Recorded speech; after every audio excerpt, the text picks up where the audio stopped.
Have you seen a new notification button? They're rolling it out on LinkedIn. It appears when you look at, let me share my screen and show you. For example, yeah, when you look at someone's profile now, first line connections, they might be rolling out to second, but you'll see a bell appear over here. When you see it first, it looks like this. No instructions on what to do with it, but let me tell you that if you click on that button, it is a button, it's a bell, notification button. What it does is it says down here, you'll now receive notifications for all new posts from the person.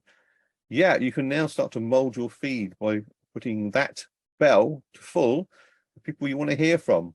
And you can also obviously then turn it off again, and it just says it is for top posts from Chris. But I'm going to put it back because Chris gives me some great stuff out there.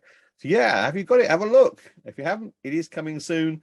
It does take them a little while to roll out the whole 800 members. So be patient. But yes, I think it's a really, really useful thing that's only come in this year.